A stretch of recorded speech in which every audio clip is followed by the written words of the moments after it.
కరీంనగర్ ఉమ్మడి జిల్లా సమీక్షా సమావేశంలో కౌశిక్ రెడ్డి గారు జగిత్యాల ఎమ్మెల్యే మీద దాడి చేయడం అనేది ఏమైన చర్య. ముఖ్యంగా ఈ సమీక్షా సమావేశం రైతు భరోసా సహాయం, ఇందిరమ్మ ఆత్మ భరోసా, రేషన్ కార్డులు, ఇందిరమ్మ ఇల్లు, వీటి మీద సమీక్ష సమావేశం ఏర్పాటు చేస్తే ఒక రౌడీలాగా వ్యవహరిస్తూ ఏదో పబ్లిసిటీ కోసం, మీడియాలో పబ్లిసిటీ కోసం ఈ విధంగా వ్యవహరించడం ఏమైన చర్య. ఒక విషయం, అన్ని పార్టీల ఎమ్మెల్యేలను ఈరోజు పిలవడం జరిగింది. పిలిచినప్పుడు మీ దగ్గర ఉన్న సమస్యలను కలెక్టర్లు అందరు ఉన్నప్పుడు చెప్పాల్సిన బాధ్యత ప్రతి ఎమ్మెల్యేపై ఉన్నది. కానీ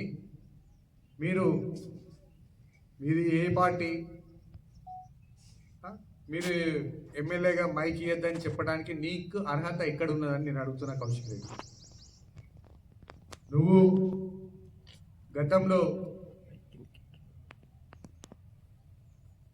గతంలో ఎలక్షన్స్ అప్పుడు మా కుటుంబం అంట ఆత్మహత్య చేసుకుంటామని ఓటర్లను బ్లాక్మెయిల్ చేసి నువ్వు ఎమ్మెల్యేను. ఇవాళ గతంలో కూడా ఒక ఎమ్మెల్యే మీద ఇంటి మీదకి వెళ్ళి ఏదో దాడి చేసే ప్రయత్నం చేశారు.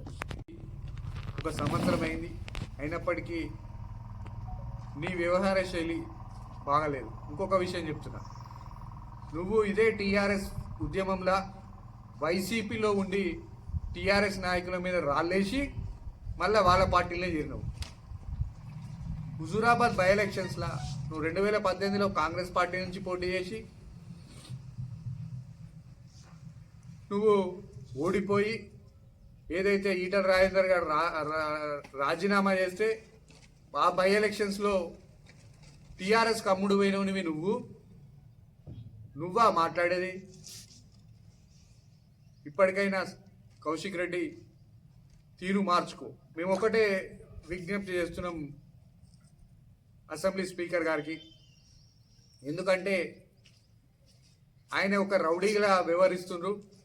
ఆయనను ఎమ్మెల్యే సభ్యత్వాన్ని రద్దు చేస్తూ శాశ్వతంగా ఎన్నికల్లో పోటీ చేయకుండా మీరు ఒక తీర్పు ఇవ్వాలని మేము అసెంబ్లీ స్పీకర్ గారిని కోరడం జరుగుతుంది. అదేవిధంగా నేను కౌశిక్ రెడ్డికి ఇంకొక సూచన చేస్తున్నా. ఒకటి, మీ కేసీఆర్ గారు ప్రతిపక్ష నేత, మరి 13 నెలల నుంచి నువ్వు అసెంబ్లీకి రాకపోతే నువ్వు ఎందుకు అడుగుతలేవు? నీ పార్టీ ఎమ్మెల్యే ప్రజలు ఇచ్చినటువంటి జీతభత్యాలు తీసుకుంటూ కేసీఆర్ గారు ఇంట్లో పండుకొని బయటకు రావడం లేదు, కనీసం కాన్స్టిట్యున్సీ కూడా తిరగడం లేదు. నువ్వు అక్కడ ప్రశ్నించాలి, ఇక్కడ కాదు ప్రశ్నించేది. దళితుల గురించి, దళిత బంధు గురించి నువ్వు మాట్లాడడం జరుగుతుంది. దళిత బంధు బై ఎలక్షన్స్లా కేసీఆర్ ఇస్తా అని హామీ అప్పుడే తీసుకొని ఉండే, దళిత బంధు అందరికి ఇచ్చే ఉండే, గురించి మాట్లాడుతున్నావు. ఇప్పటికైనా కౌశిక్ రెడ్డి సంజయ్ గారికి క్షమాపణ చెప్పాలి, లేకపోతే రాబో కాలంలో ప్రజలు, కాంగ్రెస్ పార్టీ కార్యకర్తలు కూడా బుద్ధి చెప్తారని తెలియజేస్తూ, మేము కొరుట్ల నియోజకవర్గం కాంగ్రెస్ పార్టీ పక్షాన డాక్టర్ సంజయ్ గారిపై దాడి చేసిన దాన్ని, జగిత్యాల ఎమ్మెల్యేపై దాడి చేసిన దాన్ని మేము తీవ్రంగా ఖండిస్తున్నాం. స్పీకర్ గారికి మరోసారి విజ్ఞప్తి చేస్తున్నాం, ఈ ఎమ్మెల్యే పదవిని రద్దు చేసి ఏదైతే బ్లాక్మెయిల్ చేసి ఆత్మహత్య చేసుకుంటామని అదొకటి మాట్లాడడం జరిగి ఎమ్మెల్యే అయ్యిండు. ఇప్పుడు రౌడీజం చేస్తూ ఎమ్మెల్యేల మీద దాడికి పాల్పడుతున్నటువంటి ఈ కౌశిక్ రెడ్డిని ఎమ్మెల్యే పదవి నుంచి సస్పెండ్ చేస్తూ జీవితకాలం మళ్ళీ ఎన్నికల్లో పోటీ చేయకుండా చేయాలని మేము స్పీకర్ గారిని కోరడం జరుగుతుంది.